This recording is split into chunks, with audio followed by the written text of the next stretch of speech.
A parábola do semeador, capítulo 8 de Lucas, versículos 4 a 15. E ajuntando-se uma grande multidão e vindo de todas as cidades ter com ele, disse por parábola: um semeador saiu a semear a sua semente, e quando semeava, caiu alguma junto do caminho e foi pisada, e as aves do céu a comeram. E outra caiu sobre a terra, e nascida secou-se, pois que não tinha umidade. E outra caiu entre os espinhos, e crescendo com ela, os espinhos a sufocaram. E outra caiu em boa terra, e nascida, produziu fruto, a 100 por 1. Dizendo ele estas coisas, clamava: quem tem ouvidos para ouvir, ouça. E os seus discípulos o interrogaram, dizendo: que parábola é esta? E ele disse: a vós vos é dado conhecer os mistérios do reino de Deus, mas aos outros por parábolas, para que não vejam e, ouvindo, não entendam. Esta é, pois, a parábola.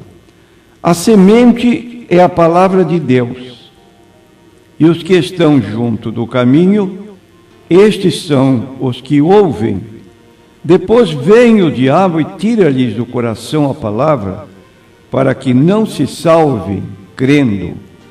E os que estão sobre pedra, estes são os que, ouvindo a palavra, a recebem com alegria, mas como não têm raiz, apenas creem por algum tempo, e quando vem a tentação, se desviam. E a que caiu entre espinhos, esses são os que ouviram a palavra e, indo por diante, são sufocados com os cuidados e riquezas e deleites da vida e não dão fruto nem perfeição. E a que caiu em boa terra, estes são os que, ouvindo a palavra, a conservam num coração honesto e bom e dão fruto com perseverança. Prezados ouvintes, aqui está uma das parábolas contadas por Jesus, e esta palavra, na linguagem do povo, é pouco conhecida.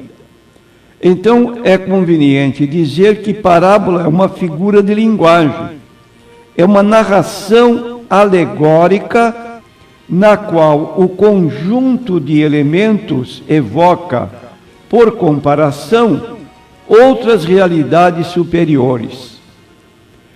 Então, aqui estão alguns ensinos de Jesus desta parábola, em que ele próprio se encarrega de explicar o sentido da palavra, do que é transmitido através da parábola. Agora, o que nos chama a atenção é a razão por que Jesus falava por parábolas. E ele, quando foi indagado pelos seus discípulos, por que nos fala por parábolas? Jesus explica então que a vós é dado conhecer os mistérios do reino de Deus, mas aos outros por parábolas, para que, vendo, não vejam, e ouvindo, não entendam. Ora, mas o objetivo de Jesus não era exatamente tornar conhecido seus ensinos, de modo que todos pudessem com facilidade entender? Por que uma restrição, tornando a coisa mais difícil, se os próprios discípulos de Jesus não entenderam o sentido da parábola contada por Jesus do semeador, como os outros iriam entender? Então, aqui está uma situação que às vezes é desconhecida por nós. Entre os ouvintes que acompanhavam Jesus, Havia aqueles que o faziam apenas com o deleite de encontrar alguma citação, alguma declaração que fosse considerada errônea para ridicularizar Jesus diante do povo. Não havia neles o propósito de ouvir para aprender, para assimilar, para guardar, mas havia o propósito apenas de descobrir falhas nos ensinos de Jesus e torná-lo assim desacreditado perante o povo. Daí, porque, segundo a Bíblia, há um princípio que o conhecimento envolve responsabilidade. Mais conhecimento, mais responsabilidade, menos conhecimento, menos responsabilidade, e a medida do castigo que há de vir no futuro, advém desse princípio. Jesus se referiu a ele no capítulo 11 de Mateus, falando de cidades ímpias no passado, Sodoma, Gomorra, Tiro, Sidão, que eram cidades gentílicas, onde imperava o mal. E Jesus comparou-as com cidades por onde ele havia andado, pregado, feito milagres, e dentro dessas cidades o povo não creu nele. E ele então disse: no dia de juízo haverá menos rigor para as cidades gentílicas do que para vós, porque a vós é dado conhecer os mistérios do reino de Deus.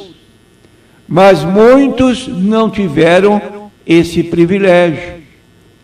É uma situação perigosíssima quando nós nos colocamos na forma como Jesus aqui relatou esta parábola. Então queremos apresentar rapidamente essa colocação que Jesus fez ao falar de 4 tipos de terrenos. 3 deles se tornaram infrutíferos e apenas um produziu fruto. Uma parte da semente caiu à beira do caminho. Vieram as aves do céu e comeram. O que representa isso? A terra representa o coração, como disse Jesus. E a terra é dura significa um coração duro, irresistente, incrédulo, zombador, escarnecedor, quando ouve a palavra de Deus e não tem respeito pelas coisas sagradas.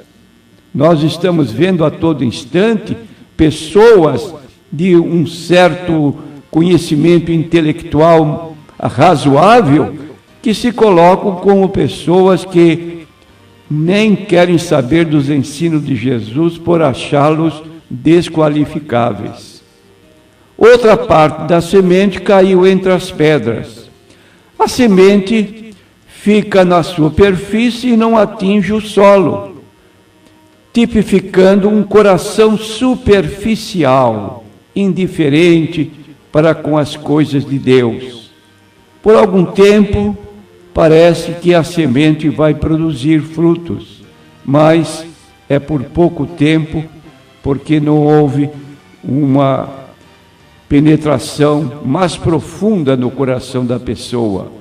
Outra caiu entre os espinhos, que representam as coisas da vida que nos distraem, nos desviam e sufocam a palavra, tipificando um coração distraído. Oh, mas quanta coisa bonita existe nesse mundo! Eu vou perder tempo indo numa igreja para ouvir a palavra de Deus. Ah, não! Vou passar o domingo inteiro diante do aparelho de televisão. Quanta coisa bonita que aparece! E demais o jogo de futebol, então, esse eu não perco por nada. Ora, a palavra de Deus não tem cabimento nessa vida porque ele está atrapalhado com as coisas superficiais deste mundo. Então, 3 tipos de terrenos representando 3 tipos de corações endurecidos. E apenas uma parte da semente caiu em solo fértil, tipificando um coração bom, um coração aberto para ouvir a palavra de Deus. Como disse Jesus, quem é de Deus ouve a palavra de Deus. Quando Jesus pregava em certas ocasiões, havia pessoas assim tão sedentas para ouvi-lo, que ficavam tomados de um tipo de êxtase espiritual. Certa ocasião, um grupo de militares foram mandados para prender Jesus, e depois de ouvi-lo, voltaram sem trazê-lo. Quando chegaram aos superiores, eles indagaram: por que não trouxestes o homem? A resposta deles foi: olha, nunca homem algum falou como este homem. Ficaram tomados de júbilo pelo ensino de Jesus. E há, assim, pessoas que têm um coração aberto, disposto a se arrepender e buscar a Deus para perdão dos seus pecados e receber o perdão dos seus pecados mediante a obra salvífica, redentora do Senhor Jesus Cristo.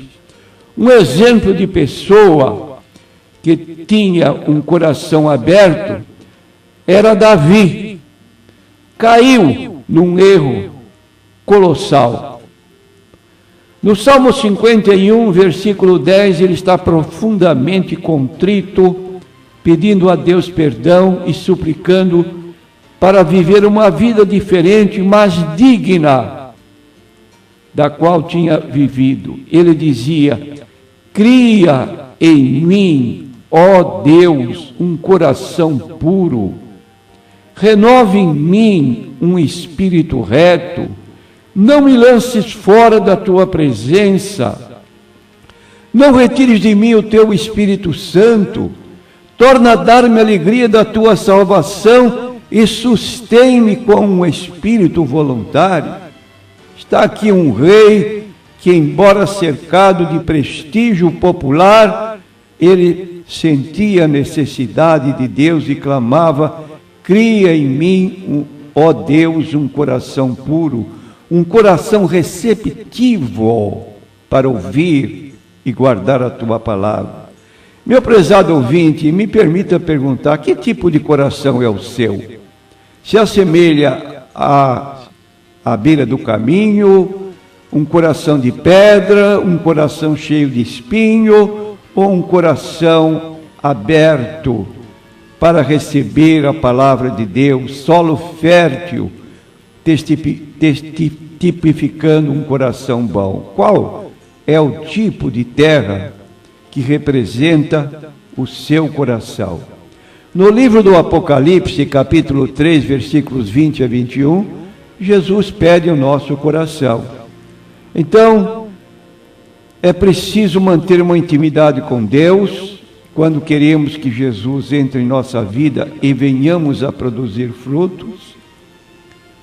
E essa intimidade com Deus se dá através da oração, se dá através da leitura da palavra de Deus, que é a Bíblia Sagrada. Não só a leitura, mas também ouvir a palavra de Deus e com o coração aberto, pronto para receber. Não se distraia com as coisas da vida presente, como disse Jesus no capítulo 6 de Mateus e no versículo 24, ele diz que não podemos servir a dois senhores. Ou há de odiar a um e amar o outro, ou se dedicará a um e desprezará o outro. Não podeis servir a Deus e a Mamon. Por isso vos digo, não andeis cuidadosos quanto à vossa vida, pelo que haveis de comer, pelo que haveis de beber, nem quanto ao vosso corpo, pelo que haveis de vestir.